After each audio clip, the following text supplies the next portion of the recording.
Hey, Richard Petrie here. Welcome to the second video for the 7 secrets for zero resistance selling. Should have watched the video by now of the 80-20 principle. Now we're going to cover the NLP pre-frame. If you're registered for the seminar, you'll get the secret trigger word report, which causes more people to say yes than any other word in the English language, and it's been proven in 3 separate studies. You're going to get the report on the objection eliminator. And if you're, like I say, you're attending the seminar, you get the secret of the monkey's fist, the shock and awe box, and the persuasion equation, all of which are very, very cool. And combined, you can certainly have zero resistance selling. Make life very easy. Today we're going to cover the pre-frame, and the pre-frame's sort of a simple concept. Basically, it's about turning people from one direction to another just by changing the way they view the information you deliver. But you've got to set it up first in advance.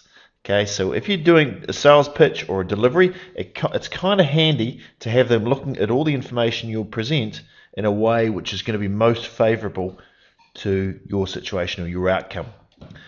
So, turn them around just like that. Isn't it great?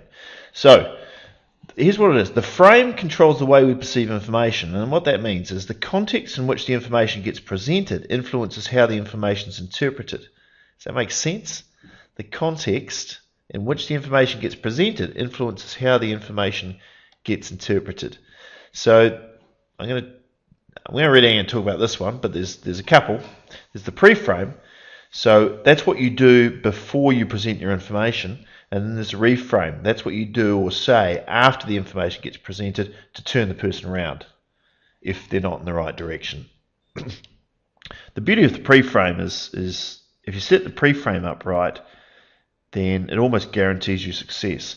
So let me give you an example of framing things and changing context and how it influences the way people perceive things. So let's say I've got the Mona Lisa, and it's the real Mona Lisa. And I've purchased the Mona Lisa. They decided to let it leave the Louvre and come to my garage. And it's sitting in my garage.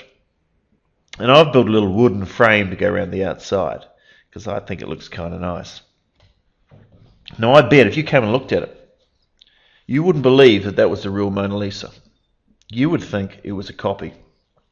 But you'd be wrong. But the reason you think it's a copy is because the frame and the context of the situation just doesn't seem right to you. Right, another example. But let's say we had a fake. That is, on the left, not really the Mona Lisa. But let's say we stuck this painting in a beautiful frame and we put it into the Louvre and we started telling people, yeah, we know got a cartoon, we know it's Marge Simpson's face, but this is some classic contemporary art and it's worth hundreds and thousands, if not millions of dollars. I know it's an extreme example, but there'd be some people who would believe that, right? Marge Simpson and the Mona Lisa. It's conceivable. And it's only because of the context. It's in the Louvre, and you're being told by the curator that this is a masterpiece. It's clever. That's the importance of the frame. Pretty extreme example, I know, but you get my point. So the frame controls the way we perceive information. But the frame is set up before you give the information or before you give the pitch or before you give the statement that you want to influence someone with. It's almost like getting the soil right before you plant the seed. So if I was to say to you, we're sitting in a bar and there's a guy walking up to us, and I say to you, this guy coming across is a very smart guy who could make you rich and famous. Is that going to influence the way you take in your conversation with him if he comes up and talks to you? I would say yes. I would say you'd be very receptive. You'd take in whatever he had to say and you'd listen really carefully. Now contrast that with this. I say to you, hey, this guy coming across is a knobhead. Do not trust a word he says. Okay, he starts coming up to you. He starts having the same conversation with you.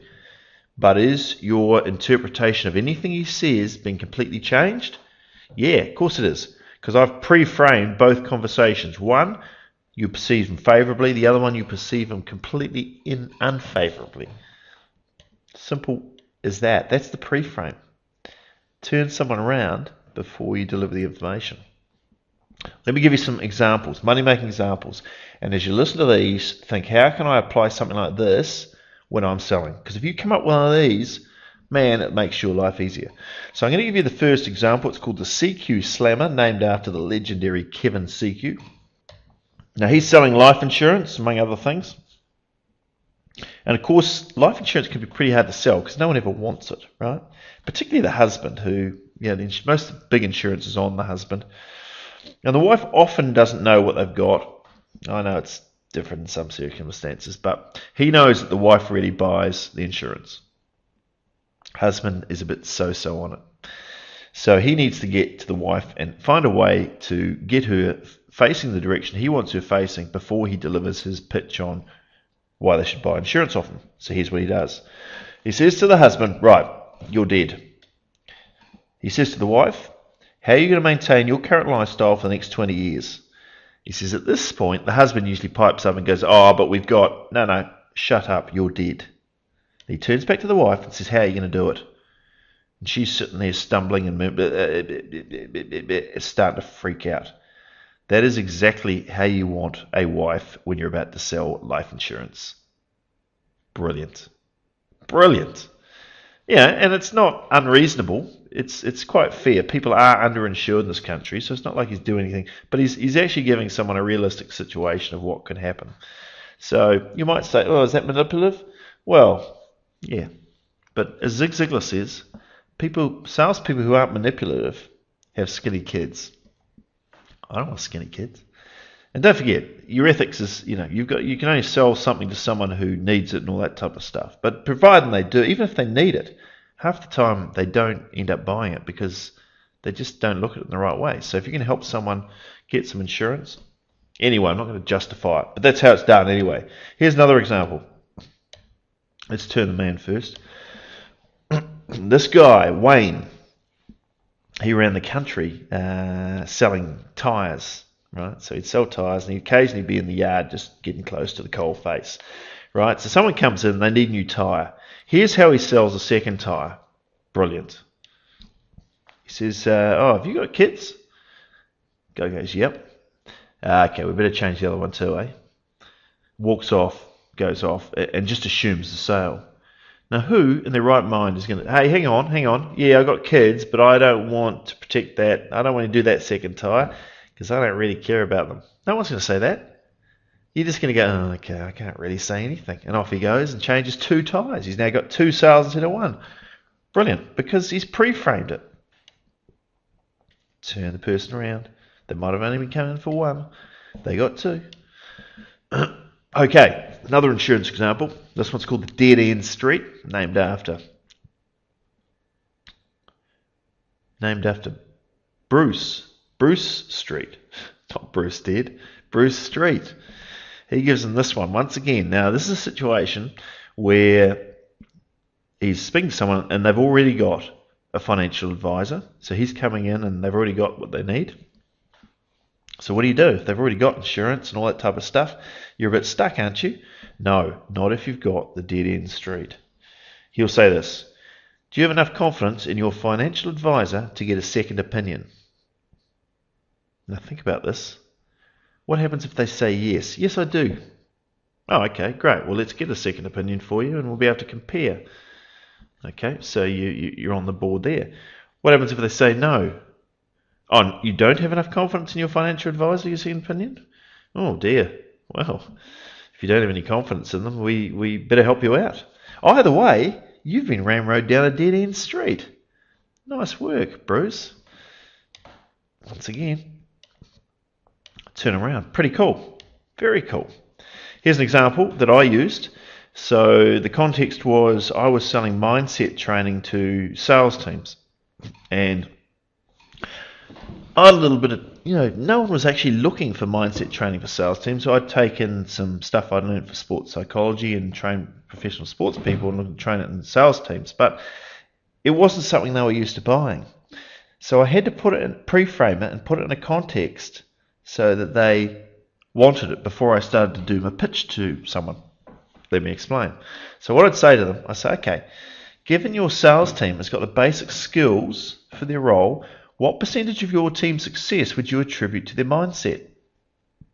So given you've got all the basic skills and tools for the role, what percentage of your success would you attribute to their mind? and they'd almost always come back with 80 or 90%. Sometimes they come back with 100. Okay? Well, that's a good answer for me, right? Because I'm trying to sell mindset training. I want them to say that's really important. So they'd say 100%. Okay, 80, 90%. How much time and effort do you invest in that 80%? Well, the answer would always be, nothing really. So I'd then say, well, do you think if you invested just a little bit of time and effort, you get a disproportionate return on your investment? And they'd always go, yeah, I guess I can see you would when you put it like that. And I said, well, I didn't put it like that. You said 80%. Yeah, yeah, true. I suppose so, yeah. And what is it you do? And I train people in the 80%. Let me tell you about it. Right? So now they're in a position, they're highly receptive to receive my information about training the mind. It's now been put in context because I've made them put it in that context. Works very, very well. I mean, having these things in place makes such a difference before you start talking about what it is you offer. So that's basically it. That's the pre-frame. And it's a case of how can you take some of these examples and create a pre-frame for yourself, for your business, that makes when you talk about your product or service, they look at it in a whole new light and it makes it clean sailing. And in fact, you've got zero resistance when you're selling to them. So that's it. Hope you get a lot of benefit out of this. And that's it. Cool. See you soon.